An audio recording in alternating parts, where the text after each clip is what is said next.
մենք հասկանում ենք, չէ, որ զոհերի թիվը շատ ավելի շատ կլիներ։ Այնուամենայնիվ,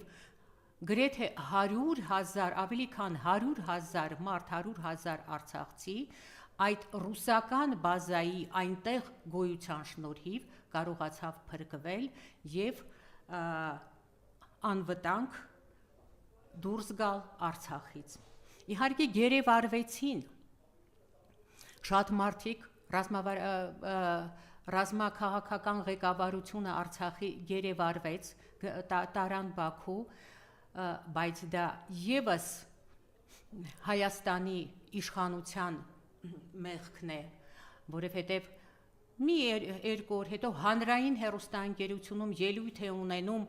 գեներալը, Արցախի գեներալը դուրս եկած Ղարաբաղից ու ասում է, որ հա այնտեղ չեն ստուգում, այնտեղ բարդակ է, ու ես հեսա ոնց եմ